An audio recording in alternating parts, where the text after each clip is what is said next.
Inktober 2025, c'est parti pour le premier jour avec le mot moustache. On commence avec la partie dessin qui pour moi est vraiment minime par rapport à l'écriture. Je reprends simplement la carte du monde que j'ai créée dans ma première vidéo et je transforme le numéro 1 en une moustache.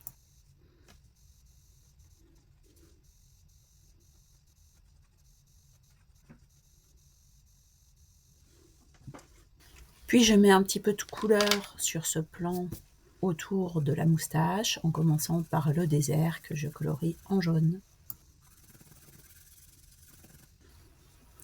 Ensuite, je dessine le labyrinthe.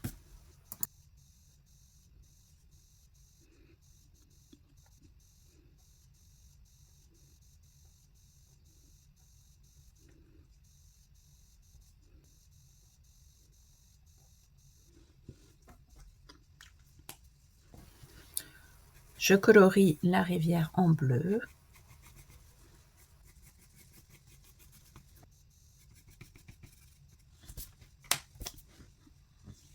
Et je rajoute un peu de verdure entre la rivière et le désert avant de passer à l'écriture. Chaque jour, je vais utiliser un jeu de société pour m'ajouter une contrainte. Aujourd'hui, ce sera One Key. C'est un jeu coopératif dans lequel on doit faire deviner une image à l'aide d'autres images comme indice. Là, je vais piocher 3 cartes au hasard qui me serviront de contrainte d'écriture supplémentaire.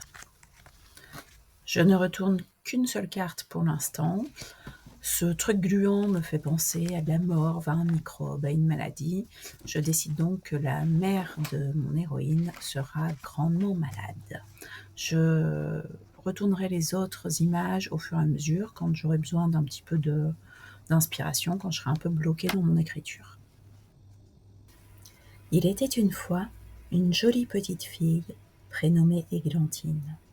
Elle vivait dans une petite maisonnette au sud du royaume, à la limite entre le désert et la grande rivière. C'était la seule enfant dans ce coin reculé du pays. Elle n'avait guère d'amis et se sentait bien seule. Son père était pêcheur, toujours sur l'eau. Sa mère souffrait d'un grand mal et était tout le temps fatiguée. Elle avança à tâtons, une main au sol pour voir si la terre du chemin réapparaissait, l'autre tenant la bride de son vieux compagnon. Quand tout à coup elle toucha un animal. Du moins, c'est ce qu'elle crut tout d'abord. Mais quand il se retourna, elle vit un petit lutin velu avec une jolie barbe et une grande moustache bien soignée. Étant à court d'idées, je retourne la seconde carte et décide qu'Églantine ne partira pas à la recherche de gâteaux, mais de fruits. Je vois surtout le côté nourriture de cette carte. Si au contraire tu choisis de t'enfoncer plus profondément dans le labyrinthe, tu y passeras la nuit entière, et, si tu as de la chance, tu trouveras la sortie qui est de l'autre côté. Juste avant cette sortie, un fruit miraculeux pousse en ce moment. Il est mûr juste comme il faut. Ce fruit a le pouvoir de guérir ta maman du mal qui la ronge. Je retourne maintenant la troisième carte du jeu. Le chapeau ne m'intéresse pas beaucoup. Par contre, ce que je vois, ce sont des personnages qui tournent en rond. Quand elle vit ce qui l'éclairait, elle fondit en larmes.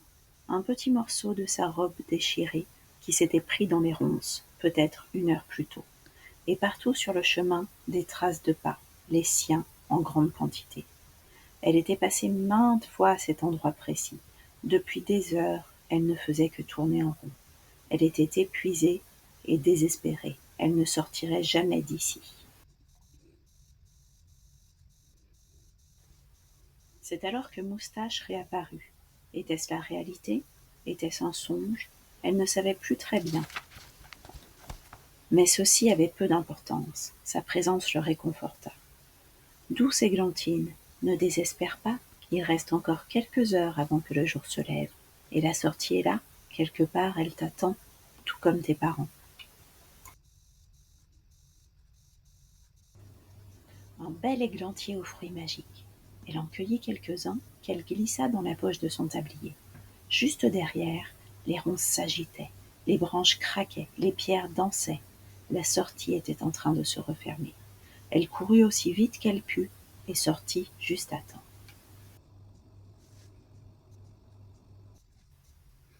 Quand elle regardait la grande route, elle ne rêvait plus de partir.